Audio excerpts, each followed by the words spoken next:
গোপন বন্দিশালার মাধ্যমে কায়েম করা হয়েছিল ফ্যাসিবাদ। দল হিসেবে দায় আছে আওয়ামী লীগের। স্বচ্ছতা ও আন্তর্জাতিক মান বজায় রেখে বিচারের ঘোষণা।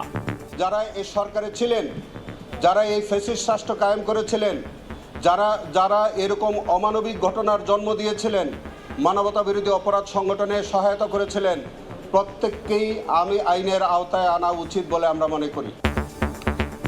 অবশেষে 5 আগস্ট দুয়ার খুলছে জুলাই গণঅভ্যুত্থান স্মৃতি জাদুঘরের। উদ্বোধন করবেন প্রধানমন্ত্রী।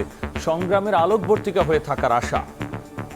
জুলাই গণঅভ্যুত্থানের যে চেতনা সেইটাকে তুলে ধরার সমুন্নত রাখার জন্য আমরা সেখানে যে ধরনের কন্টেন্টটা মানুষের সামনে আসা উচিত সেটা নিয়ে আমরা কাজ করছি। দেখছিলেন প্রধান শিরোনাম। দুপুরের সময় সঙ্গে আছি আমি গোলাম রাব্বি। এবার অন্যান্য শীর্ষ সংবাদ। প্রধানমন্ত্রীর সঙ্গে মার্কিন প্রেসিডেন্টের বিশেষ দূত সার্জিও গোরের বৈঠক।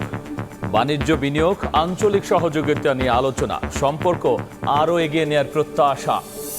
কখন আসে এটা নিশ্চয়তা নাই। লাইন আমরা গ্যাস পাচ্ছি না। যে সময়টা আমি গ্যাসের পিছনে ব্যয় করতেছি সেই সময়টা আমি ইনকাম বন্ধ। আমি ডিউটি করতেছি না ঠিক মতো। ছুটির দিনেও গ্যাস সংকট। বেশিরভাগ পাম্প বন্ধে থমকে আছে গাড়ির চাকা। চরম বিপাকে যানবাহন চালক। নতুন চ্যালেঞ্জ সিএনজিতে 50% দাম বাড়ানোর প্রস্তাব। রোহিঙ্গা ক্যাম্পে মানব পাচার নেটওয়ার্ক। কিশোর তরুণদের জিম্মি করে বেচা কেনা। মালয়েশিয়া যাত্রায় সমুদ্রে সলিল সমাধি অনেকের। বিশ্বের অন্যতম প্রাণঘাতী রুট আখ্যা। এবং একদিনে 60,000 অভিবাসীর ঢলে নজিরবিহীন সংকটে স্পেন। আঞ্চলিক অখণ্ডতার লঙ্ঘন আখ্যা প্রধানমন্ত্রীর। পাসপোর্ট পরীক্ষা চালু ইতালির। সতর্ক ইউরোপের অন্যান্য দেশও।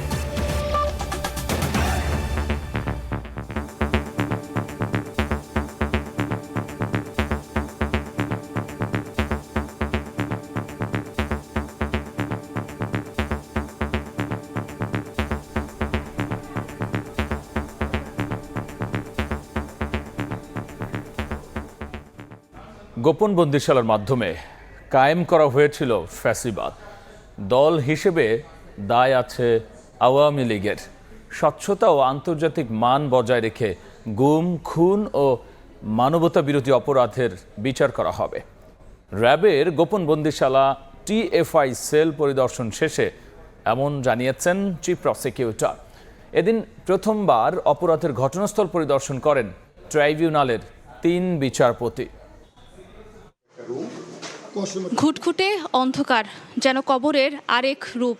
এই বদ্ধ কুঠরিতে আটকে রাখা হতো দিনের পর দিন। পাশবিক নির্যাতন, এমনকি রয়েছে হত্যার অভিযোগও।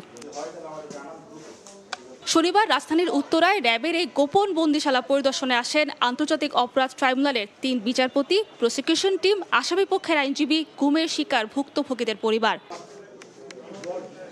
এই গোপন বন্দিশালাতেই গুম করে রাখা হয়েছিল স্বরাষ্ট্রমন্ত্রী সালাউদ্দিন আহমদ ও সংসদ সদস্য ব্যারিস্টার আরমান সহ অনেক বিরোধী রাজনৈতিক নেতাকে। পরিদর্শন শেষে চিফ প্রসিকিউটর জানান, এখনও সন্ধান মেলেনি গুমের শিকার অন্তত 250 মানুষের। স্বচ্ছতা ও আন্তর্জাতিক মান বজায় রেখে গুম ও মানবতা বিরোধী অপরাধের বিচার নিশ্চিতেই এই পরিদর্শন। আমরা আন্তর্জাতিক মান বজায় রেখে এই বিচার কার্য আমরা পরিচালনা করছি এবং আন্তর্জাতিক মান বজায় রেখে বাংলাদেশে ইন্টারন্যাশনাল ক্রাইমস ট্রাইব্যুনালে যে বিচার কার্য চলছে সেটি আরও স্বচ্ছ এবং নিরপেক্ষ করবার প্রয়াস হিসাবে আজকে আমরা মাননীয় বিচারপতি মহোদয়গণকে আইনের আওতায় আমরা আবেদন করেছিলাম যে তারা ঘটনাস্থলটি সরজমিনে পরিদর্শন করার জন্য। চিফ প্রসিকিউটর আরও বলেন, এই গোপন বন্দিশালার মাধ্যমেই আওয়ামী লীগ ফ্যাসিবাদ কায়েম করেছে। এর পেছনে দল হিসেবে আওয়ামী লীগেরও দায় আছে। জড়িত কাউকেই ছাড় দেয়া হবে না। যারা মাঠ পর্যায়ে ওই সুপিরিয়রের কমান্ড যারা কমপ্লাই করেছে মাঠ পর্যায়ে, এবং যে রাজনৈতিক সংগঠন যারা এই সরকারে ছিলেন, যারা এই ফ্যাসিস্ট রাষ্ট্র কায়েম করেছিলেন, যারা এরকম অমানবিক ঘটনার জন্ম দিয়েছিলেন, মানবতা বিরোধী অপরাধ সংগঠনে সহায়তা করেছিলেন, প্রত্যেককেই আমি আইনের আওতায় আনা উচিত বলে আমরা মনে করি। এদিকে পরিদর্শন শেষে আয়নাঘরকে অসত্য বলে দাবি করেন আসামি পক্ষের আইনজীবীরা। টিএফআই বলতে নির্দিষ্ট কোনো জায়গা নাই, it can be anywhere throughout the entire country. এটাই আমার কথা। আয়নাঘর বলতে আমরা আজকে কিছু দেখতে আসি নাই। প্রকৃত অপরাধীকে শনাক্ত করতে হবে, চিহ্নিত করতে হবে, প্রকৃত অপরাধীকে সাজা দিতে হবে, কিন্তু একজন নির্দোষ যাতে সাজাপ্রাপ্ত না হয়। কথিত আয়নাঘর নামে আমি একজন ডিফেন্সের লয়ার হিসেবে আমি মনে করি এটা আফটার থট। এই ঘটনার পরবর্তীতে এরকম কিছু তৈরি করা হয়েছে। আগামী শনিবার ক্যান্টনমেন্টের ডিজিএফআই কার্যালয়ের ভেতরের জেআইসি সেল পরিদর্শন করবেন ট্রাইব্যুনালের বিচারক ও প্রসিকিউশন টিম। সাবরিনা মজুমদার, সময় সংবাদ, ঢাকা। সব অনিশ্চয়তা পাশ কাটিয়ে 5 আগস্ট উন্মুক্ত হচ্ছে জুলাই গণঅভ্যুত্থান স্মৃতি জাদুঘর। স্বৈরশাসকের অত্যাচার, নির্যাতন আর জনতার প্রতিরোধের দলিল জাদুঘরটি উদ্বোধন করবেন প্রধানমন্ত্রী তারেক রহমান। সংস্কৃতি মন্ত্রী জানিয়েছেন, জুলাই গণঅভ্যুত্থানের প্রকৃত চেতনা ধারণ করেই সাজানো হয়েছে এই জাদুঘরটি। ভবিষ্যতে কেউ স্বৈরশাসক হতে চাইলে তাদের জন্য এই জাদুঘর শিক্ষণীয় হবে বলে মনে করেন তিনি। দেখব হাসান ওয়ালির রিপোর্ট। হাসিনা পালিয়ে গেছে, শেখ হাসিনা নাই, শেখ হাসিনা চলে গেছে, শেখ হাসিনা পালায় না।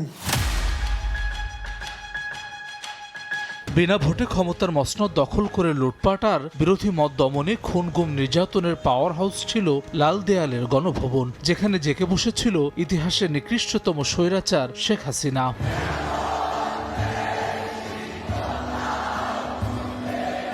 একদিকে বাকস্বাধীনতা হরণ, অন্যদিকে লাগামহীন নির্যাতন। ফলে এক সাগর রক্তের বিনিময়ে 24-এর 5 আগস্ট স্বৈরাচারের পতন ঘটায় ছাত্র জনতা। পুঞ্জীভূত ক্ষোভের বিস্ফোরণ ঘটে গণভবনের প্রতিটি পরতে। ছাত্র জনতা দখলে নেয় স্বৈর শাসকের বাসভবন।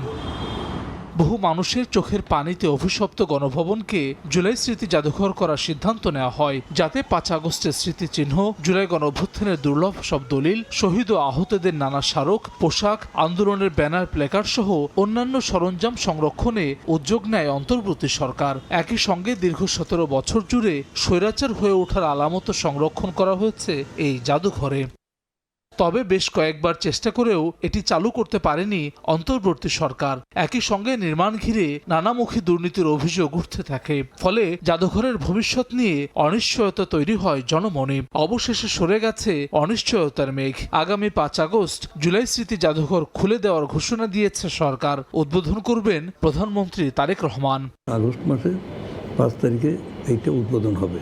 জুলাই গণঅভ্যুত্থান স্মৃতি জাদুঘরের সভাপতির দায়িত্ব পালন করছেন সরকারের সংস্কৃতি মন্ত্রী নিতাই রায় চৌধুরী। বলছেন, জুলাই গণঅভ্যুত্থানের প্রকৃত চেতনা ধারণ করেই সাজানো হয়েছে জাদুঘর। ভবিষ্যতে কেউ স্বৈর শাসক হতে চাইলে তাদের জন্য এই জাদুঘর শিক্ষণীয় হবে বলে মনে করেন সংস্কৃতি মন্ত্রী। জুলাই গণঅভ্যুত্থানের যে চেতনা, সেইটাকে তুলে ধরা, সমুন্নত রাখার জন্য আমরা সেখানে যে ধরনের কন্টেন্টটা মানুষের সামনে আসা উচিত সেটা নিয়ে আমরা কাজ করছি। যদি কোনো শাসক সে যদি নতুন করে আবার ফ্যাসিস্ট হয়ে ওঠে, তখন তার পতনের অনিবার্য হবেই, কারণ জনগণ হচ্ছে সার্বভৌম ক্ষমতার অধিকারী। তবে জাদুঘর নির্মাণ ঘিরে দুর্নীতির খবর প্রচারিত হলেও সরকারের কাছে সুনির্দিষ্ট অভিযোগ নেই বলে জানান মন্ত্রী। প্রয়োজনে তদন্ত করার কথা বলেন তিনি। এলিগেশনটা মাস্ট বি ডেফিনিট, সুনির্দিষ্ট হতে হবে। তো যদি এটা বলে যে কেউ যদি বলে যে এই খাতে দুর্নীতি হয়েছে, তখন রাষ্ট্রের দায়িত্ব হচ্ছে সেই জিনিসটাকে আইনি আওতায় নিয়ে আসা। এদিকে সার্বিক প্রস্তুতি শেষ হয়েছে জুলাই গণঅভ্যুত্থান স্মৃতি জাদুঘরের। এখন এক সময় যা ছিল ক্ষমতার কেন্দ্রবিন্দু, এখন তা ছাত্র জনতার অভ্যুত্থানের এক জীবন্ত দলিল। 24-এর অভ্যুত্থানের আপোষহীন সংগ্রাম, 36 জুলাই জনতার পুঞ্জীভূত ক্ষোভের বিস্ফোরণ এবং গত 17 বছর খুন গুম নির্যাতন এবং তা থেকে প্রতিরোধের স্মৃতিচিহ্ন হিসেবে থাকবে এই জুলাই গণঅভ্যুত্থান স্মৃতি জাদুঘর। ফলে এটি শুধুমাত্র একটি ভবন কিংবা জাদুঘরে নয়, বরং লাখো কণ্ঠের প্রতিরোধের এক জীবন্ত স্মারক। হাসান ওয়ালি, সময় সংবাদ, ঢাকা। প্রধানমন্ত্রী তারেক রহমানের সঙ্গে ঢাকায় সফররত যুক্তরাষ্ট্রের দক্ষিণ ও মধ্য এশিয়া বিষয়ক বিশেষ দূত সার্জিও গোরের বৈঠক হয়েছে। সাক্ষাৎকালে বাংলাদেশ ও যুক্তরাষ্ট্রের মধ্যকার দ্বিপক্ষীয় সম্পর্ক, বাণিজ্য, বিনিয়োগ সম্প্রসারণ, আঞ্চলিক সহযোগিতা এবং পারস্পরিক স্বার্থ সংশ্লিষ্ট বিভিন্ন বিষয়ে হয় আলোচনা। বৈঠক শেষে সার্জিও গোর জানান, মার্কিন ব্যবসায়ীরা বাংলাদেশে বিনিয়োগে আগ্রহী। আগামী সপ্তাহেই তারা বাংলাদেশে সফরে আসবেন। এছাড়াও দুদেশের সম্পর্ক আরও এগিয়ে নেওয়ার প্রত্যাশার কথাও জানিয়েছেন বিশেষ দূত। আহমেদ সালেহিনের রিপোর্ট। যুক্তরাষ্ট্রের সঙ্গে বাংলাদেশের সম্পর্ক বেশ পুরনো। বিগত 17 বছর টানাপোড়েনের মধ্য দিয়ে যাওয়া ঢাকা ওয়াশিংটন সম্পর্ক এখন অনেকটাই সমান্তরাল রেখায় চলমান। 3 দিনের রাষ্ট্রীয় সফরে যুক্তরাষ্ট্রের দক্ষিণ ও মধ্য এশিয়া বিষয়ক বিশেষ দূত সার্জিও গোর সে বার্তায় দিলেন প্রধানমন্ত্রী তারেক রহমানের সঙ্গে বৈঠকের মাধ্যমে। শনিবার সকাল 9:30টায় তেজগাঁওয়ে প্রধানমন্ত্রীর কার্যালয়ে এই বৈঠক অনুষ্ঠিত হয়। আলোচনায় উঠে আসে পারস্পরিক সম্পর্ক উন্নয়নের কথা, যেখানে বিনিয়োগ সম্প্রসারণে দুদেশের মধ্যে আলোচনা হয় বেশ ফলপ্রসূ। বৈঠকে বাংলাদেশে রাজনৈতিক স্থিতিশীলতা থাকায় ব্যবসা ও বিনিয়োগের পরিবেশ নিশ্চিত হওয়ায় সার্জিও গোর সন্তুষ্টি প্রকাশ করেন। বৈঠক শেষে সার্জিও গোর সাংবাদিকদের জানান তারেক রহমানের সঙ্গে বৈঠক ফলপ্রসূ হয়েছে। আগামী সপ্তাহে মার্কিন বিনিয়োগকারীদের একটি প্রতিনিধি দল ঢাকায় আসবে বলে জানান যুক্তরাষ্ট্রের এই বিশেষ দূত। জানান তার সফরে বাংলাদেশের জন্য ট্রাভেল অ্যাডভাইজারি কমিয়ে সম্ভাবনার দ্বার উন্মোচন করেছে যুক্তরাষ্ট্র। As we discussed, we have seen some of that already come out this week. We have lowered our travel advisory for Bangladesh, encouraging people to come here, both as tourists but also as an investment climate. Just next week, we're going to have a delegation visiting of U.S. companies that are looking to invest in Bangladesh. And the message that we want to make sure that gets out there between our two sides is that there's incredible potential. বাংলাদেশে অনেক সম্ভাবনা রয়েছে জানিয়ে Sergio গোর বলেন যুক্তরাষ্ট্র ও বাংলাদেশ একসঙ্গে কাজ করতে আগ্রহী। Very good meeting with the Honorable Prime Minister right here in his office. The United States holds the Prime Minister in the highest regards, and whether that relates to the pharma industry, whether that relates to IT, there's a lot that the United States and Bangladesh can do together, and we look forward on building on that and taking it to the next level. এদিকে প্রধানমন্ত্রীর দপ্তর থেকে জানানো হয় warehousing, soybean, তুলা, গম এবং অন্যান্য কৃষি খাতে বিনিয়োগ করতে যুক্তরাষ্ট্রকে আহ্বান জানিয়েছে বাংলাদেশ সরকার। এছাড়া প্রধানমন্ত্রী তারেক রহমান তথ্য প্রযুক্তি খাতের বিনিয়োগ নিয়ে বাংলাদেশের বিশেষ আগ্রহের কথা উল্লেখ করেন এই বৈঠকে। রোহিঙ্গা সংকটের দ্রুত, টেকসই ও রাজনৈতিক সমাধান প্রয়োজন জানিয়ে সার্জিও গোর আসিয়ান প্রতিবেশী দেশসহ সংশ্লিষ্ট সব পক্ষের সমন্বিত উদ্যোগের উপর গুরুত্বারোপ করেন বলে জানানো হয় প্রধানমন্ত্রীর দফতর থেকে। আহমেদ সালেহিন, সময় সংবাদ, ঢাকা। এবার জুলাইয়ের দিনলিপি।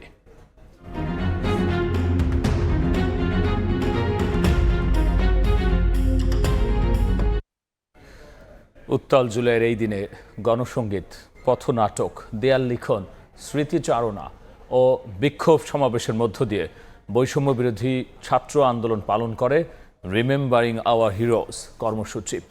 ৩২ জুলাই দুপুরে বৈষম্য বিরোধী ছাত্র আন্দোলনের ৬ সমন্বয়ককে ছেড়ে দেয় গোয়েন্দা পুলিশ। আন্দোলন ঘিরে সহিংসতা ও আইন শৃঙ্খলা বাহিনীর ভূমিকা নিয়ে আন্তর্জাতিক মহলের উদ্বেগের পরিপ্রেক্ষিতে জাতিসংঘ ফ্যাক্ট ফাইন্ডিং দল পাঠানোর প্রস্তাব দেয় এদিন।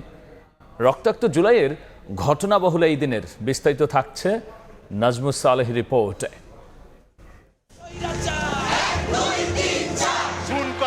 জেলে ভরা এইসব আর চলবে না। যুবলীগ, ছাত্রলীগের হাতে পিস্তল, আগ্নেয়াস্ত্র, একজন আন্দোলনকারীর হাতেও আমরা অস্ত্র বা পিস্তল কিছু দেখি নাই। গুলি করার আদেশ দিয়েছে, যারা এর পিছনে ছিল তাদের উপযুক্ত এবং দৃষ্টান্তমূলক শাস্তি। যাদের হত্যা হয়েছে সেসব হত্যার বিচার যতদিন পর্যন্ত না হবে ততদিন পর্যন্ত বাংলাদেশের কোনো মানুষ শান্তি পাবে।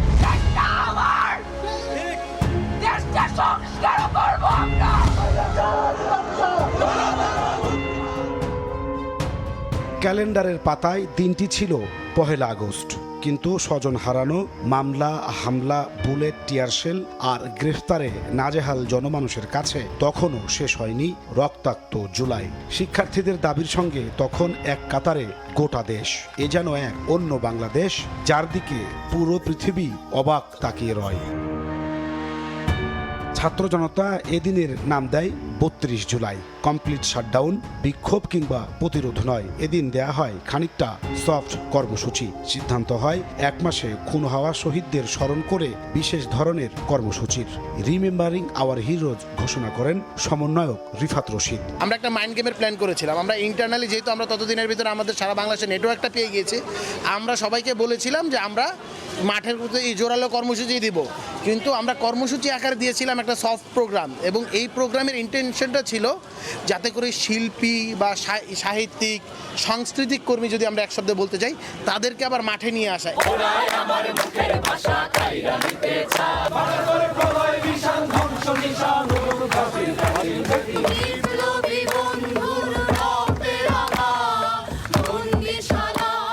জুলাই সকাল থেকে বৃষ্টিতে ভিজে গণসংগীত, পথনাটক, দেয়াল লিখন, স্মৃতিচারণ ও বিক্ষোভ সমাবেশের মধ্য দিয়ে গোটা দেশ পালন করে রিমেম্বারিং আওয়ার হিরোজ। সমাবেশ করেন অভিনয় শিল্পী ও কলা কুশলীরাও, তাদেরও বাধা দেয় পুলিশ।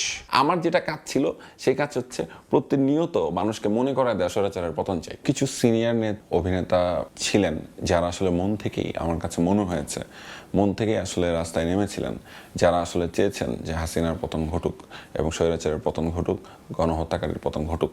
এদিন তড়িঘড়ি করে সন্ধ্যায় গণভবনে 14 দলের বৈঠক আহ্বান করে শেখ হাসিনা। সভায় শরিকদের সম্মতিতে বাংলাদেশ জামায়াত ইসলামী ও ছাত্র শিবিরকে নিষিদ্ধের সিদ্ধান্ত নেওয়া হয়। সে সময়ের শিবিরের সেক্রেটারি জেনারেল বলছেন, এমন সিদ্ধান্ত তাদের উজ্জীবিত করেছিল আরও। আমাদেরকে যতটা না বিচলিত করেছিল তার চেয়ে তত বেশি আমরা প্রেরণা পেয়েছিলাম, এবং আমাদের কাছে মনে হচ্ছে যে হাসিনা তার জীবনের সবচেয়ে ভুল সিদ্ধান্ত এটাই নিচ্ছে, এবং এটাই তার মানে পতনের জন্য ব্যাকগ্রাউন্ডগুলো, এটাই সে একটা বড় ধাক্কা, বড় একটা শক্তি সংযোগ করবে। 32 জুলাই ডিবি কার্যালয় থেকে ছেড়ে দেওয়া হয় 6 সমন্বয়ককে। 24-এর এই দিনে শেখ হাসিনা আবারও আন্তর্জাতিকভাবে তদন্ত করে আন্দোলনে জড়িতদের বের করা হবে বলে হুঁশিয়ারি দেন। জুলাইয়ের উত্তাল দিনগুলোতে ছাত্রদের আন্দোলনে সংহতি জানিয়ে দেশের বিভিন্ন শ্রেণী পেশার মানুষ প্রতিদিনই নামছিল রাজপথে। বাকি ছিল দেশের শিল্পী সমাজ। আগস্টের 1 তারিখ ফার্মগেট এলাকায় নেমে আসেন দেশের বিখ্যাত শিল্পী এবং নির্মাতারা। ফলে ফ্যাসিবাদ বিরোধী আন্দোলন নতুন করে গতি পায়। নাজমুস সালেহী, সময় সংবাদ, ঢাকা। কারো বুক খালি হয়েছে সন্তানের জন্য, কারো অপেক্ষা শেষ হয়নি প্রিয়জনের ফেরার। রক্তাক্ত জুলাইয়ের সেই দিনগুলো আজও অনেক পরিবারের কাছে গভীর বেদনা স্মৃতি। গণঅভ্যুত্থান স্মরণে জাতীয় প্রেস ক্লাবে আলোকচিত্র প্রদর্শনী দেখে আলোচনা সভায় মন্ত্রীরা বলেন, ফ্যাসিবাদ বিরোধী আন্দোলনে সারা দেশকে ঐক্যবদ্ধ করে নেতৃত্ব দিয়েছেন প্রধানমন্ত্রী তারেক রহমান।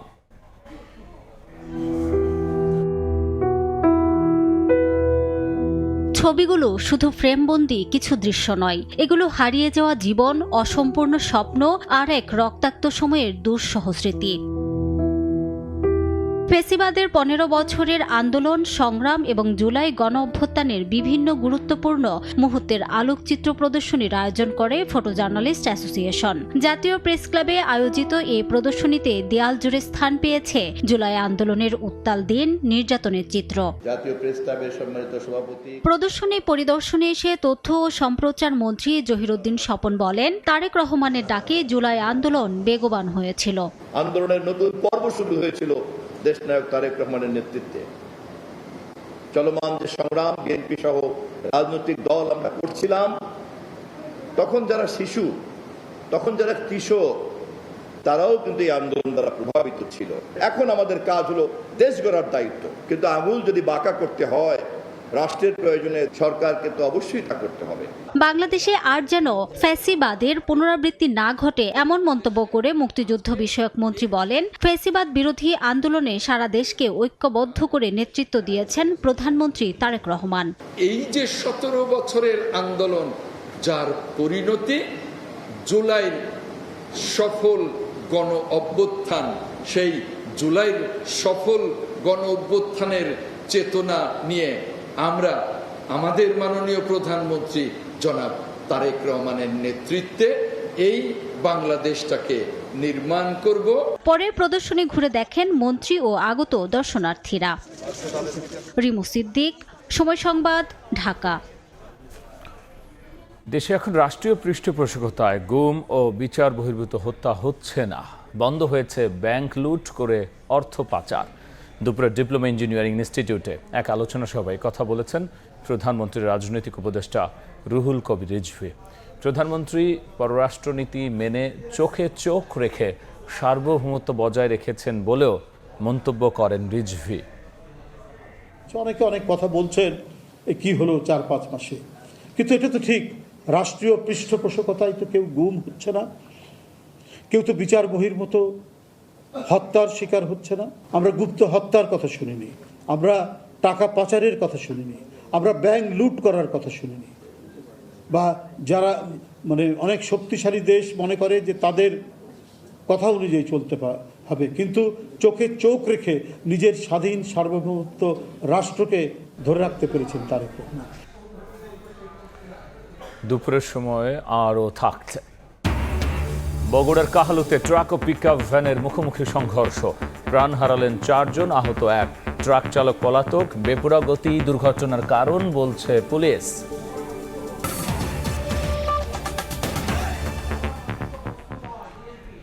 গ্যাস সংকট কাটছেই না। ছুটির দিনেও রাজধানীর ফিলিং স্টেশনগুলোতে যানবাহনের দীর্ঘ সারি, ঘন্টার পর ঘন্টা অপেক্ষায় থেকে ভোগান্তিতে চালকরা। পর্যাপ্ত গ্যাস না পেয়ে টান পড়ছে অনেকের আয় রোজগারে। কোনো কোনো ফিলিং স্টেশনে গ্যাস থাকলেও চাপ একেবারেই কম, আবার কোনোটিতে গ্যাসই নেই। যানবাহনের দীর্ঘ সারি, ক্লান্ত অবসন্ন শরীরে ঘন্টার পর ঘন্টা অপেক্ষা, তবু জানা নেই গ্যাস মিলবে কখন। শনিবার ছুটির দিনও রাজধানীর সিএনজি ফিলিং স্টেশনগুলোতে দেখা গেল এমন চিত্র। 3 ঘন্টা ধরে লাইনে দাঁড়ায় আসছি, লাইনের দ্বারা এখন গ্যাস কখন দিবে না দিবে সেটা এরা বলতে পারে না, বলছে লাইনে কোনো গ্যাস নেই। আমি আসছি মানে সামনে আমার 20টার মতো গাড়ি আছে, তা আমার কয় ঘন্টা এদিকে যাইতেছে, আমি ডিউটি করতেছি না ঠিক মতো, যে আমার যদি ডিউটি না হয় তাহলে আমার তো পরিবার চালানো কষ্ট হয়ে যাবে। রাত 2টা বাজে সিরিয়াল দিছি মহাখালী, রাত জায়গা গাড়ি চালামু না ঘুমামু। টানা কয়েকদিনের গ্যাস সংকটে থমকে আছে গাড়ির চাকা, আর এতে হুমকিতে অনেকের রোজগার। সবচেয়ে বিপাকে সিএনজি চালিত অটোরিকশা আর রাইড শেয়ার চালকেরা। অনেক কষ্ট, এক ঘন্টার পর ঘন্টা সিরিয়াল, এরপর গ্যাস পাই 50 টাকা 60 টাকার। 4-5 ঘন্টা গ্যাসের সিরিয়াল দিচ্ছি, ইনকাম করতে পারতেছি না, সংসারের অশান্তি, আমার গাড়ির কিস্তি, আমি লোন দিতে পারতেছি না, আমার রুজিতে তো অনেক এফেক্ট পড়তেছে। সংকটের মধ্যে আবার সিএনজিতে 50% দাম বাড়ানোর প্রস্তাব পেট্রোবাংলার, আর এই খবরে নানা হিসেব নিকেশ করছেন গ্রাহকরা। যদি সরকার এটাকে যদি আপনি 65 টাকা করে, হয়তো 2 টাকা 4 টাকা 5 টাকা যদি হয় তাহলে হয়তো আমাদের জন্য সামঞ্জস্যপূর্ণ হবে আর কি। আর যদি এর বেশি হয়ে যায় তাহলে আমাদের জন্য ছোটা। 65 যদি হয় গ্যাসের মূল্য, তাহলে তো আমাদের এলপিজি ভালো, তাহলে তো আমাদের সিএনজিতে এই ঘন্টার পর ঘন্টা সিরিয়াল ধরে কোনো আমাদের বেনিফিট হইতেছে না। দেশে বর্তমানে দৈনিক গ্যাসের চাহিদা 4000 মিলিয়ন ঘনফুট, কিন্তু মহেশখালীতে এলএনজি টার্মিনালে কারিগরি ত্রুটির কারণে দৈনিক সরবরাহ নেমে এসেছে 2000 মিলিয়ন ঘনফুটে, যার বিরূপ প্রভাব পড়ছে বাসাবাড়ি, শিল্প কারখানা সহ সার্বিক উৎপাদন খাতে। ফারুক ভিয়া, রবিন, সময় সংবাদ, ঢাকা। এই মুহূর্তে রাজধানী মহাখালী থেকে যুক্ত হচ্ছেন ফারুক ভিয়া, রবিন। সরাসরি যাচ্ছি তার কাছে।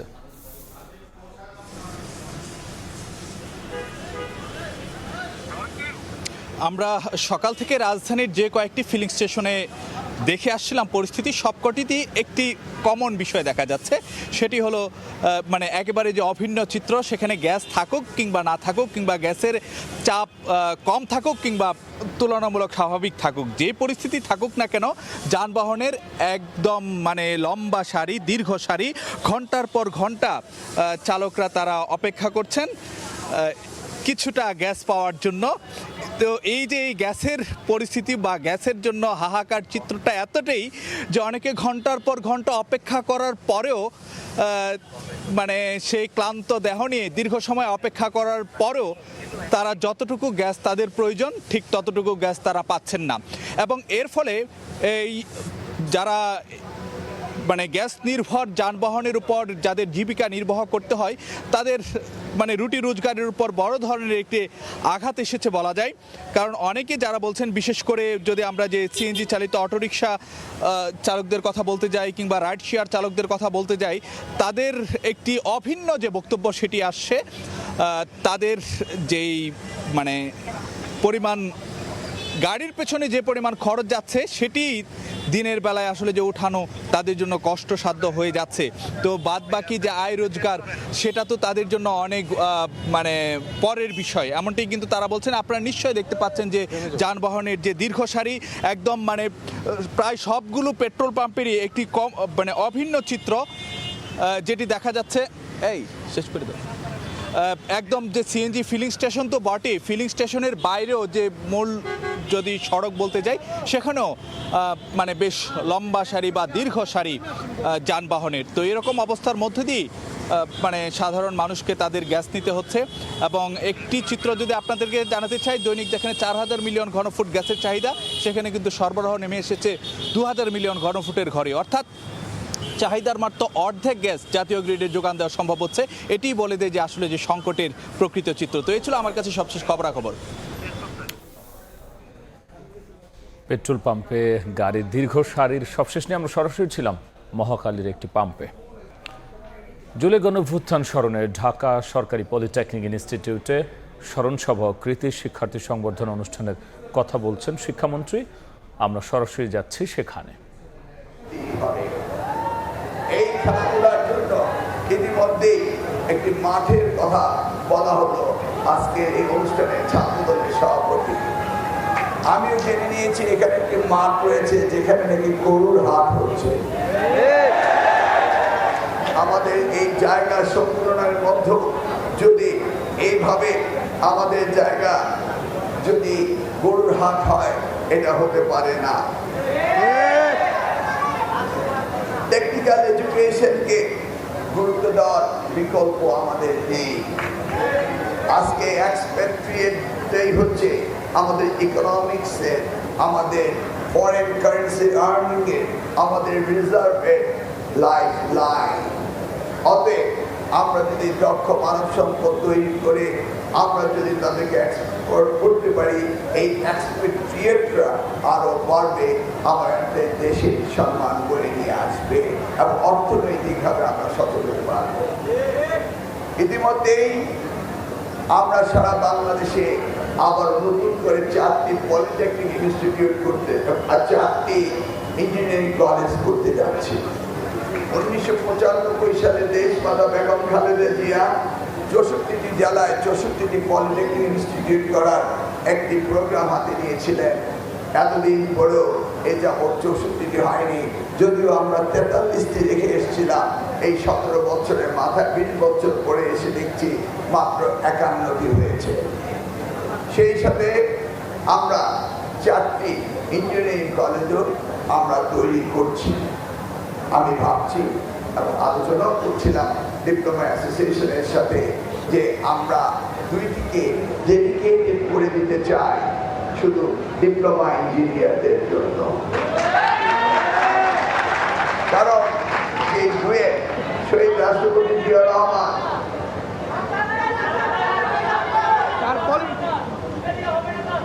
স্যার আমাদের হায়ার স্টাডিজের সুযোগ অনেক কম স্যার। স্যার আমাদের হায়ার স্টাডিজের সুযোগ অনেক কম স্যার। আমি তো এতদিন একটা দাবি শুনিনি, এটা আমি সিদ্ধান্ত নিয়েছি। স্যার এটা আমাদের 6 দফার মূল কথা স্যার। আজকে শুনলাম তোমাদের ডিপ্লোমা অ্যাসোসিয়েশনের সাথে কথা হয়েছে, তারা দাবি করেনি। তোমরা ভাববে না যে আমি এমন মন্ত্রী ঘরে বসে বসে কাজ করি। I talk to all. কথা বলছিলেন শিক্ষামন্ত্রী। আমরা সরাসরি ছিলাম তার বক্তব্যে। মানব পাচার চক্রের প্রলোভনে সমুদ্রপথে হারিয়ে যাচ্ছেন শত শত রোহিঙ্গা। প্রথমে মিয়ানমারের চামেলিতে বিক্রি, এরপর মুক্তিপণের নামে লাখ লাখ টাকা আদায়, সবশেষ তুলে দেওয়া হয় মালয়েশিয়াগামী মৃত্যু ফাঁদ ট্রলারে। আর এভাবেই মানব পাচারের পুরো নিয়ন্ত্রণ ক্যাম্পের দালালদের হাতেই। ইউএনএইচসিআর বলছে এটি বিশ্বের অন্যতম প্রাণঘাতী সমুদ্রপথ। মোহাম্মদ ফরাজের ক্যামেরায় বিস্তারিত জানব সুজাউদ্দিন রুবেলের রিপোর্টে। কক্সবাজারের রোহিঙ্গা ক্যাম্পে এখন অপেক্ষা শুধু স্বজন ফিরে আসার। কারো চোখে সন্তান হারানোর ভয়, কারো হাতে দালালদের পাঠানো ভয়েস মেসেজ। 15 বছর বয়সী এনায়েতুল্লাহকে খেলতে যাওয়ার কথা বলে তাকে নিয়ে যাওয়া হয় টেকনাফে, কিন্তু আর ফিরে আসেনি কিশোর এনায়েত। হাকিমপাড়া এলাকার সলিম নামের এক ব্যক্তি কৌশলে তাকে দালালদের হাতে তুলে দিয়েছে অভিযোগ পরিবারের। বাংলাদেশের তো যে হওয়াই আর হওয়ারে মানে বিক্রি করছে, ধরে নিয়ে অপহরণ করিয়া নেই, কিডন্যাপ করিয়া নেই। তে হুয়া নাই বিহাসাই এনায়েতের মতো একই পরিণতি 15 বছর বয়সী জানে আলমেরও। পরিবারের অভিযোগ, ক্যাম্প থেকে তাকে টেকনাফ নিয়ে গিয়ে দালালদের কাছে বিক্রি করা হয়। ফুয়াড বলে কই টাং হইতে ফুয়াড খেলা গিলা কই তোরা যত কই তারপরে দাদনিকে খদে তোমার ফুয়া খদাটা ডাইলে আসছি। বাংলাদেশ জলসীমা কিংবা ভূমধ্যসাগরে ট্রলারডুবির ঘটনার পর নিখোঁজ স্বজনদের পরিবারগুলো এখন নতুন আতঙ্কে। খবর নাই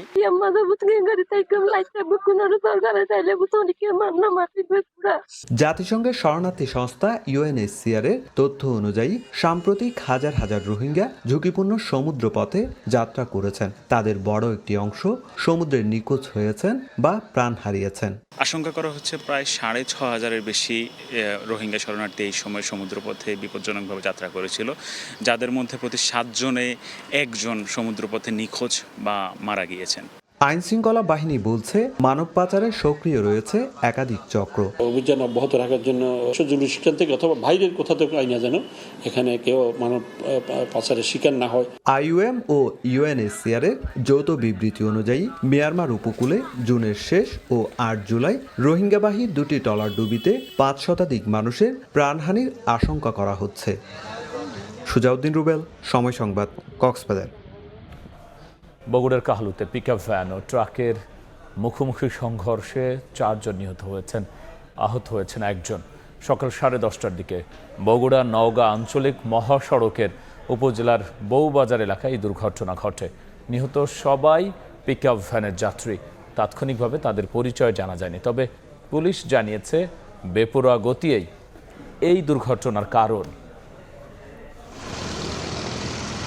ওভারটেক করতে গিয়ে সড়কে ঝরল চাঁদ, তাজা প্রাণ। পুলিশ জানায় শনিবার সকালে আদমদিঘিতে মাছের রেণু বিক্রির পর বগুড়া শহর দিকে পিকআপ ভ্যানে করে ফিরছিল 3 যাত্রী। বউবাজার এলাকায় পিকআপ ভ্যানটি পৌঁছলে শ্যামলী পরিবহনের একটি বাসকে ওভারটেক করে। এ সময় বিপরীত দিক থেকে আসা একটি পণ্যবাহী ট্রাকের সঙ্গে পিকআপ ভ্যানের মুখোমুখি সংঘর্ষ হয়। এতে ঘটনাস্থলে পিকআপের চালক ও যাত্রী সহ 4 জন নিহত হন। শ্যামলী বাসে ওভারটেক করে পিকআপটা আসলো রানিং এ আশা মনে করেন যার মুখোমুখি হয়ে মনে করেন একবারে আপডেটে 4 জন মারা গেছে। খবর পেয়ে ফায়ার সার্ভিসের সদস্যরা ঘটনাস্থলে পৌঁছে নিহতদের মরদেহ উদ্ধার করে কাহালু থানায় নিয়ে যান। নিহতদের পরিচয় শনাক্তের চেষ্টা চলছে। পুলিশের প্রাথমিকভাবে ধারণা নিহতদের সবার বাড়ি ময়মনসিংহ জেলায়। ট্রাক এবং একটা পিকআপের মুখোমুখি সংঘর্ষে পিকআপের মধ্যে থাকায় প্রায় 4 জন মতো মারা যায়, স্পট ডেথ হয়। তার মধ্যে 2 জন স্পটেই মারা যায় এবং 2 জনকে আমরা ট্রাকের মধ্যে আটকা অবস্থায় এবং পিকআপের মধ্যে আটকা অবস্থায় 2 জনকে উদ্ধার করি এবং ওনারাও মৃত অবস্থাতেই ছিল। আর ইনাদের পরিচয় তেমন পাওয়া যায় নাই। সম্ভবত এটা আমের গাড়ি ছিল, রাজশাহী থেকে আম নিয়ে যাচ্ছিল। দুর্ঘটনা কবলিত গাড়ি দুটি জব্দ করা হলেও পালিয়ে গেছে ট্রাকের চালক ও হেল্পার। আব্দুল আউয়াল, সময় সংবাদ, বগুড়া। দুপুরের সময় আরও থাকছে। 2 যুগ পর টেস্ট সিরিজ খেলতে অস্ট্রেলিয়া গেল বাংলাদেশ দল। প্রথম দফায় ডারউইনের পথে 8 ক্রিকেটার এবং কোচিং স্টাফ। রোববার যাবেন বাকি সদস্যরা।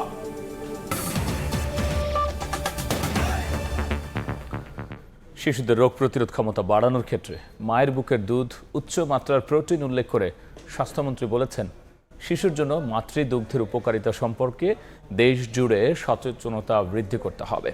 সকালে জাতীয় বার্ন ও প্লাস্টিক সার্জারি ইনস্টিটিউটে বিশ্ব মাতৃদুগ্ধ সপ্তাহ উদ্বোধন অনুষ্ঠানে তিনি একথা বলেন। অনুষ্ঠানে মায়ের বুকের শাল দুধকে শিশুর জীবনের প্রথম টিকা উল্লেখ করে শিশুকে পূর্ণ 6 মাস পর্যন্ত কেবল মায়ের দুধ খাওয়ানোর পরামর্শ দেন বিশেষজ্ঞ চিকিৎসকরা। স্বাস্থ্যমন্ত্রী দেশ জুড়ে মাতৃদুগ্ধ সপ্তাহ পালন করার মধ্য দিয়ে সন্তানকে বুকের দুধ খাওয়াতে মায়েদেরকে সচেতন করার আহ্বান জানিয়েছেন।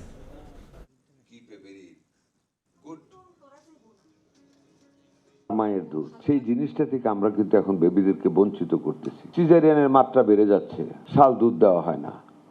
শাল দুধ is the highest stock of protein, it is very unfortunate for us. এখন আমাদের শিক্ষিত মায়েরা সেই যত্নটা বাচ্চাদের প্রতি নিচ্ছেন না। এই জিনিসগুলির দিকে আজকে ডাক্তার সমাজ আপনাদেরকে আগায় আসতে। আজকে হামের এই অবস্থা কেন? ল্যাক প্রোটিনের অভাব, পুষ্টির অভাব, অল্প বয়সী বিয়ে, অল্প বয়সে বেবি নেওয়া এবং বাচ্চাদেরকে দুধ না দেওয়া। শিশু সেবা কিন্তু আজ আর নেই। আমরা মডার্ন হয়ে গিয়েছি। মাতৃদুগ্ধপানের প্রয়োজনীয়তা এবং এটা পালন বাধ্যতামূলক করতে হবে আমাদের সমাজে। নগর জুড়ে জলাবদ্ধতা ও পরিবেশ দূষণের অন্যতম কারণ যত্রতত্র বর্জ্য ফেলা। সেই সচেতনতার বার্তা দিতে বর্জ্য দিয়েই সাজানো হয়েছে শোভাযাত্রার যানবাহন। রাজধানীতে এমন ব্যতিক্রমী আয়োজন করেছে বিদ্যানন্দ ফাউন্ডেশন, আর সহযোগিতায় ছিল ঢাকা দক্ষিণ সিটি কর্পোরেশন। পরিচ্ছন্ন ও বাসযোগ্য নগর গড়তে নাগরিকদের দায়িত্বশীল হওয়ার আহ্বান জানিয়েছেন সংস্থাটির প্রশাসক। প্লাস্টিকের বোতল, ভাঙা টেলিভিশন, পুরনো ম্যাট্রেস, টয়লেটের কমোড, টায়ার, ভাঙা চেয়ার, এমন সব বর্জ্য যেগুলো খাল, নর্দমা ও ড্রেনে ফেললে সৃষ্টি হয় জলাবদ্ধতা, সেসব বর্জ্য দিয়েই সাজানো হয়েছে শোভাযাত্রার যানবাহন। শনিবার সকালে রাজধানীর শাহবাগ জাতীয় জাদুঘরের সামনে বিদ্যানন্দন ফাউন্ডেশনের উদ্যোগে এবং ঢাকা দক্ষিণ সিটি কর্পোরেশনের সহযোগিতায় ক্লিনিং ডে উপলক্ষে বের করা হয় সচেতনতামূলক বর্জ্য শোভাযাত্রা। শাহবাগ থেকে শহীদ মিনার সড়ক প্রদক্ষিণ করে নাগরিকদের খাল, নর্দমা ও রাস্তায় বর্জ্য না ফেলার আহ্বান জানানো হয়। শোভাযাত্রায় অংশ নেন সংস্থাটির প্রশাসক, কর্মকর্তা, কর্মচারী, পরিচ্ছন্নতা কর্মী এবং বিদ্যানন্দ ফাউন্ডেশনের স্বেচ্ছাসেবীরা। এ সময় প্রশাসক বলেন, পরিচ্ছন্ন নগর গড়তে শুধু সিটি কর্পোরেশনের উদ্যোগ যথেষ্ট নয়, নাগরিকদেরও দায়িত্বশীল হতে হবে। একটা ম্যাট্রেসের জন্যই এই পুরো এলাকায় জলাবদ্ধতার সৃষ্টি হতে পারে, যে আপনি যে হাত দিয়ে বর্জ্য ফেলছেন আবার সেই হাত দিয়ে কমপ্লেন লিখছেন। ঢাকা শহরটা আজকে আবর্জনায় বিভিন্নভাবে ভরে যাচ্ছে, তাই আমাদের সচেতন হতে হবে। এ সময় প্রশাসক আরও জানান, সিটি কর্পোরেশনের কর্মকর্তা কর্মচারীরা দায়িত্বে ব্যর্থ হলে প্রয়োজন অনুযায়ী স্বেচ্ছায় বা বাধ্যতামূলক অবসরে পাঠানো হবে বলেও জানান তিনি। যার যার যে দায়িত্ব আছে সে পালন করতে হবে, আর না হয় স্বেচ্ছায় অবসর নিতে হবে, আর নাহলে তাকে আমরা অবসর দিতে বাধ্য হব। শহরকে পরিচ্ছন্ন রাখতে সবার সম্মিলিত দায়িত্বের বার্তা দিয়েই শেষ হয় ব্যতিক্রমী এই বর্জ্য শোভাযাত্রা। তানভীর হাসান মেঘ, সময় সংবাদ, ঢাকা। বিএনপির ৪৭তম প্রতিষ্ঠাবার্ষিকী উপলক্ষে মাসব্যাপী জলাশয় পরিষ্কার কর্মসূচির ধারাবাহিকতায় ঢাকা মহানগর উত্তর বিএনপির যুগ্ম আহ্বায়ক মোহাম্মদ আফাজ উদ্দিনের নেতৃত্বে বিভিন্ন এলাকায় জলাশয় পরিষ্কার কার্যক্রম চলছে। সকাল 10টায় ঢাকা 18 আসনের অন্তর্গত উত্তরা দক্ষিণ মেট্রো স্টেশনের 7 নম্বর ব্রিজ সংলগ্ন খালে পরিচ্ছন্নতা কার্যক্রম পরিচালিত হয়। একটি পরিচ্ছন্ন, পরিবেশ বান্ধব ও বাসযোগ্য নগর গড়ে তোলার লক্ষ্যে চলমান এই সামাজিক ও পরিবেশগত উদ্যোগের ধারাবাহিকতা রক্ষা করা হবে বলে জানান তিনি। পরিবেশ সংরক্ষণ ও পরিচ্ছন্ন নগর গড়ে তোলার লক্ষ্যে জনগণকেও সচেতন হওয়ার আহ্বান জানিয়েছেন বিএনপির নেতা। সারা অঞ্চলই ময়লা আবর্জনা স্তূপিত, সারা অঞ্চলে বর্জ্য বিভিন্ন জায়গায় এরকম বনাঞ্চল হয়ে ভরে গেছে। তো এই অব্যবস্থাপনা থেকে মুক্তি পেতে হলে একটি সুন্দর পরিবেশ আমূল পরিবর্তন করতে হলে আপনার সেই দিকে লক্ষ্য রেখেই প্রকল্পগুলো হাতে নিতে হবে। এবার বাণিজ্যের সংবাদ।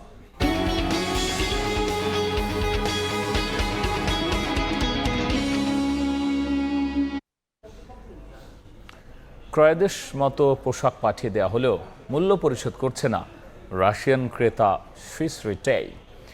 এমনকি কোনো দায় নিচ্ছে না অর্ডার চূড়ান্ত করার সময় সমস্ত দায়িত্ব নেওয়া পোল্যান্ডের ক্রেতা প্রতিষ্ঠান এলপিপি। মাসের পর মাস ধরে এমন ভোগান্তিতে ভুগে নিঃস্ব হতে চলেছে দেশের অন্তত 9টি বাইং হাউস। চিঠি চালাচালি করেও কোনো সদুত্তর মিলছে না বলে অভিযোগ বাইং হাউস মালিকদের সংগঠন বিজিবিএর।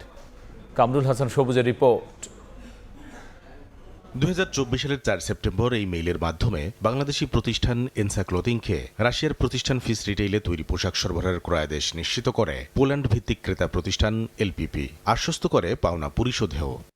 তবে অভিযোগ উঠেছে পোশাক পাঠানোর 14 মাস পরও এনসা ক্লোদিং এর পাওনা $51,029 মূল্য পরিশোধ করেনি রাশিয়ান ফিস রিটেইল বা দায়িত্ব নেয়া পোল্যান্ডের এলপিপি। তোমরা কাজ করো, আমরা পেমেন্ট করব, এলপিপি পেমেন্ট করব। শিপমেন্টগুলি হলো তখনই তারা এই মেল দিল বা করলো যে আমরা তো ফেস্টিভ্যালের সাথে নাই, আমরা শুধু তার ডিজাইন সাপোর্ট দিব, এই দিব সেই দিব। এগুলি তো শিপমেন্ট হওয়ার পরে বললে তো আমার দায়িত্ব এড়ানো যাবে না তাদের। শুধু এনসা নয়, এলপিপির মাধ্যমে ফিশ রিটেইলকে পোশাক সরবরাহ করে দীর্ঘদিন যোগাযোগ করেও মূল্য না পাওয়ার কথা জানিয়েছে আরও 8টি প্রতিষ্ঠান, যাদের পাওনার পরিমাণ $44,3289। রপ্তানি মূল্য দেশে না আসায় চরম সংকটের মুখে ভুক্তভোগী কারখানাগুলো। আমার জানা মতে 2-1টা ফ্যাক্টরি বন্ধ হয়ে গেছে এটার কারণে, এবং আমার জানা মতে আরো কয়েকটা ফ্যাক্টরি বন্ধ হওয়ার সময় হয়ে আসছে। আমরা আসলে সরকারের সহযোগিতা চাচ্ছি, অনেস্টলি স্পিকিং। আমাদের আর কোনো অপশন নেই। বকেয়া পরিশোধে ফিশ রিটেইল ও এলপিপির সঙ্গে যোগাযোগ করেও কোনো সদুত্তর মিলছে না বলে জানান Bangladesh garment buying house association BGB এর সভাপতি। বাইং হাউসের মাধ্যমে ফ্যাক্টরিগুলোতে কাজ গেছে, এখন তারা বাইং হাউসগুলোকে ধরতেছে, ফিশ রিটেলারকে তো আমরা এখন তো পাচ্ছি না। না পাওয়ার কারণে যেটা হচ্ছে কি, আমরা এলপিপির মাধ্যমে যেহেতু তারা আসছে, আমরা এলপিপিকে রিকোয়েস্ট করতেছি, ধরতেছি, বলতেছি যে তোমরা আসো, এটা একটা সমাধানে আসি, এবং গভর্নমেন্টেরও উচিত যে এটার একটা সুরাহা করা উচিত। সমাধানে সহযোগিতা চেয়ে চিঠি দিয়েছেন পররাষ্ট্র বাণিজ্য, বস্ত্র ও পাট মন্ত্রণালয়ে। অবগত করা হয়েছে পোল্যান্ড ও রুশ দূতাবাসকেও। এরই মধ্যে মামলাও করেছেন ভুক্তভোগীরা। দেশের ভাবমূর্তি রক্ষা আর পাওনা আদায়ে ক্ষতিগ্রস্তদের পাশে থাকার আশ্বাস দিয়েছে দেশের তৈরি পোশাক রপ্তানিকারক শীর্ষ 2 সংগঠন বিজিএমইএ ও বিকেএমইএ। আমরা এই ব্যাপারে অত্যন্ত স্ট্রং পজিশনে আছি, বিকেএমই এবং বিজিএমই। আমরা 2 সংগঠনই, সাথে বিজিবিএ বাইং হাউস অ্যাসোসিয়েশন, আমরা 3টা সংগঠনই এই ক্ষেত্রে কোনো ছাড় আমরা দিব না। আমরা কথা বলেছি, কারণ দেশের স্বার্থ এবং আমার ইন্ডাস্ট্রির স্বার্থ জলাঞ্জলি দিয়ে আমি কোনো ব্র্যান্ডের স্বার্থ রক্ষা করতে পারবো না। এলপিপির সঙ্গে ব্যবসা করতে গিয়ে আরও কয়েক ডজন কোম্পানি ক্ষতির মুখে পড়েছে বলে দাবি এই ব্যবসায়ী নেতার। আমার হিসাব মতে প্রায় 40 থেকে 45টা ফ্যাক্টরি বাংলাদেশে নানাভাবে এই এলপিপির কারণে ক্ষতিগ্রস্ত হয়েছে। কামরুল হাসান সবুজ, সময় সংবাদ, ঢাকা। টানা বৃষ্টি ও উজানের ঢলে কুষ্টিয়ায় পদ্মা ও গড়াই নদীর পানি বাড়ায় দেখা দিয়েছে ভাঙন। এরই মধ্যে নদী গর্ভে বিলীন হয়ে গেছে বেশ কয়েকটি ফসলি জমি, ভাঙনের মুখে বসত বাড়িও। এই অবস্থায় আতঙ্কে দিন কাটছে নদী পাড়ের বাসিন্দাদের। জিও ব্যাগ ফেলে ভাঙন প্রতিরোধের চেষ্টা করছে পানি উন্নয়ন বোর্ড। পাড় ভেঙে নদী গর্ভে বিলীন ফসলি জমি, আতঙ্কে বাড়ি সরিয়ে নিতে ব্যস্ত নদী পাড়ের বাসিন্দারা। সম্প্রতি টানা বৃষ্টি ও উজানের ঢলে কুষ্টিয়ার দৌলতপুর, ভেড়ামারা, কুমারখালী ও খোকসা অংশে পদ্মা ও গড়াই নদীর পানি বেড়ে অন্তত 21 কিলোমিটার এলাকা জুড়ে ভাঙন দেখা দিয়েছে। এরই মধ্যে বেশ কিছু ফসলি জমি নদী গর্ভে বিলীন হয়ে গেছে। ভাঙনের মুখে ঘরবাড়ি সহ বিভিন্ন স্থাপনা। আমাদের এলাকা 5-7 বার ভাঙ্গিছে। 4-5 কিলো দূরে আমাদের নদী ছিল, সে আমাদের জমি ভাঙতে এসে আমাদের বসত বাড়ি এসে ভিড়ে গেছে। এই অবস্থায় জিও ব্যাগ ও বালুর বস্তা ফেলে ভাঙন ঠেকানোর চেষ্টা করছে পানি উন্নয়ন বোর্ড। এলাকাগুলোতে পরিদর্শন করছি এবং যে সব পয়েন্টগুলো খুবই ঝুঁকিপূর্ণ অবস্থা, এগুলো আমরা ঊর্ধ্বতন কর্তৃপক্ষের সাথে অনুমতিক্রমে আমরা এই জায়গায় জিও ব্যাগ এবং টিউব ফেলে ভাঙন রোধে প্রয়োজনীয় ব্যবস্থা গ্রহণ করব। কুষ্টিয়া পানি উন্নয়ন বোর্ডের তথ্য মতে পদ্মা ও গড়াই নদীতে অন্তত 28টি পয়েন্টে ভাঙন দেখা দিয়েছে। এসএম রাশেদ, সময় সংবাদ, কুষ্টিয়া। স্পেন সরকারের কঠোর পদক্ষেপে দেশটিতে প্রবেশ করা অভিবাসন প্রত্যাশীদের মধ্যে প্রায় 50,000 মরক্কোতে ফিরে গেছেন। পরিস্থিতি নিয়ন্ত্রণে সীমান্ত অতিরিক্ত পুলিশ ও সেনা মোতায়েন করা হয়েছে। স্পেনের প্রধানমন্ত্রী পেড্রো সানচেজের দাবি, মানব পাচারকারী চক্র গুজব ছড়িয়ে মানুষকে সীমান্ত পার হতে উৎসাহিত করেছে। এর আগে একদিনে 60,000-এর বেশি মানুষ সীমান্ত দিয়ে স্পেনে প্রবেশের চেষ্টা করে। মারা যান এতে অন্তত 57 জন। স্থানীয় সময় বৃহস্পতিবার মরক্কো স্পেন সীমান্তে অভিবাসন প্রত্যাশীদের নজিরবিহীন ঢল নামে। একদিনে 60,000-এর বেশি মানুষ স্থল ও সমুদ্র পথে সীমান্ত পার হয়ে স্পেনে প্রবেশের চেষ্টা করেন। সীমান্তে পদলিত হয়ে সাগরে ডুবে ও বিশৃঙ্খলায় মারা যান 1/2 মানুষ। স্পেন কর্তৃপক্ষ জানিয়েছে এরই মধ্যে প্রায় 50,000 মানুষ স্বেচ্ছায় মরক্কোতে ফিরে গেছেন। পরিস্থিতি নিয়ন্ত্রণে সীমান্তে অতিরিক্ত পুলিশ ও সেনা মোতায়েন করা হয়েছে। সরকার বলছে সীমান্তের নিরাপত্তা নিশ্চিত করতে সব ধরনের ব্যবস্থা নেওয়া হয়েছে। আমরা ফিরে এসেছি মূলত ক্ষুধার কারণে। স্পেন বলছে তারা আমাদের সঙ্গে ভালো ব্যবহার করেছে, কিন্তু বাস্তবে তা নয়। দোকানপাট বন্ধ করে আমাদের খাবার ও বেঁচে থাকার সুযোগ কেড়ে নেওয়া হয়। আমাদের সঙ্গে কঠোর আচরণ করা হয়েছে। এত অল্প সময়ে এত মানুষ কিভাবে সীমান্তে পৌঁছালেন তা এখনও স্পষ্ট হওয়া যায়নি। স্পেনের প্রধানমন্ত্রী পেদ্রো সানচেজের দাবি, মানব পাচারকারী চক্র আদালতের একটি রায় নিয়ে গুজব ছড়িয়ে মানুষকে সীমান্ত পার হতে উৎসাহিত করছে। সেউতা আফ্রিকা মহাদেশে অবস্থিত হলেও এটি স্পেনের স্বায়ত্তশাসিত শহর। মরক্কোর সঙ্গে এর স্থল সীমান্ত থাকায় ইউরোপে যাওয়ার আশায় প্রতি বছর হাজারো মানুষ এই পথ বেছে নেন। ঈশিতা আক্তার, সময় সংবাদ। ইতিহাস গড়ার স্বপ্ন নিয়ে অস্ট্রেলিয়ার পথে বাংলাদেশ দল। 2 দফায় অজি সফরে যাচ্ছে টাইগার ক্রিকেটাররা। 8 ক্রিকেটার ও 10 অফিসিয়াল সহ এদিন প্রথম বহরে গেলেন দলের 18 সদস্য। আগামী রোববার দ্বিতীয় বহরে সৌম্য জাকের সহ অস্ট্রেলিয়া যাবেন আরও 10 ক্রিকেটার। বিমানবন্দরের ভিড়ের মাঝেই হঠাৎ চিৎকার তামিম। সমর্থকদের সেই ডাকের জবাবে এক চিলতে হাসি। সাকিব আল হাসান, তামিম ইকবালদের পর বাংলাদেশের ক্রিকেটে নতুন প্রজন্মের যে কজনকে ঘিরে স্বপ্ন দেখছেন সমর্থকরা, তানজিদ তামিম তাদেরই একজন। আর সেই নতুন প্রজন্মকে নিয়েই 23 বছর পর অস্ট্রেলিয়ার মাটিতে টেস্ট খেলতে যাচ্ছে বাংলাদেশ। একজন দুজন তারপর একে একে বিমানবন্দরে হাজির হন খালিদ, অমিত হাসানরা। এর কিছুক্ষণ পরেই আসেন দলের সবচেয়ে সিনিয়র ক্যাম্পেইনার মুশফিকুর রহিম। এই অজি সিরিজে তার কাঁধে দায়িত্বটা একটু বেশিই থাকবে। অস্ট্রেলিয়া সফরে 2 ধাপে যাচ্ছেন টাইগার ক্রিকেটাররা। প্রথম ধাপে উড়াল দিলেন 8 ক্রিকেটার ও 10 টিম অফিসিয়াল। প্রধান coach Phil Simmons, spin bowling coach Mushtaq Ahmed, Mohammad আশরাফুলরাও আছেন এই বহরে। আর আগামী রোববার রাতে দ্বিতীয় দফায় সৌম্য সরকার, মুশফিক হাসান সহ আরও 10 ক্রিকেটার অস্ট্রেলিয়ার উদ্দেশ্যে রওনা হবেন। বর্তমানে স্কোয়াডের সব ক্রিকেটারের কাছেই এটা অস্ট্রেলিয়ায় প্রথম টেস্ট সফর। কিন্তু ড্রেসিং রুমে আছেন এমন একজন যিনি সেই কন্ডিশনের সঙ্গে পরিচিত। বাংলাদেশের হয়ে অস্ট্রেলিয়ার মাটিতে টেস্ট খেলার অভিজ্ঞতা আছে ব্যাটিং কোচ মোহাম্মদ আশরাফুলের। 23 বছর পর টেস্ট খেলতে অস্ট্রেলিয়া সফরে যাচ্ছে বাংলাদেশ। স্বপ্ন আছে, চ্যালেঞ্জও অনেক বেশি। নতুন প্রজন্মের কারোই তেমন অভিজ্ঞতা নেই অজিদের বিপক্ষে টেস্ট খেলার। এখন দেখার অপেক্ষা এই সফর কেবলই একটা বিদেশ সফর হয়ে থাকে নাকি ইতিহাস গড়ে দেশে ফেরে টাইগাররা। হযরত শাহজালাল আন্তর্জাতিক বিমানবন্দর থেকে তামিম হোসেন, সময় সংবাদ, ঢাকা। এ পর্যায়ে শীর্ষ সংবাদ জানিয়ে দিচ্ছি আরও একবার। প্রধানমন্ত্রীর সঙ্গে মার্কিন প্রেসিডেন্টের বিশেষ দূত সার্জিও গোরের বৈঠক। বাণিজ্য, বিনিয়োগ, আঞ্চলিক সহযোগিতা নিয়ে আলোচনা। সম্পর্ক আরও এগিয়ে নেওয়ার প্রত্যাশা। গোপন বন্দিশালার মাধ্যমে কায়েম করা হয়েছিল ফ্যাসিবাদ। দল হিসেবে দায় আছে আওয়ামী লীগের। স্বচ্ছতা ও আন্তর্জাতিক মান বজায় রেখে বিচারের ঘোষণা। এবং অবশেষে 5 আগস্ট দুয়ার খুলছে জুলাই গণঅভ্যুত্থান স্মৃতি জাদুঘরের। উদ্বোধন করবেন প্রধানমন্ত্রী। স্বৈরাচারের বিরুদ্ধে সংগ্রামের আলোকবর্তিকা হয়ে থাকার আশা।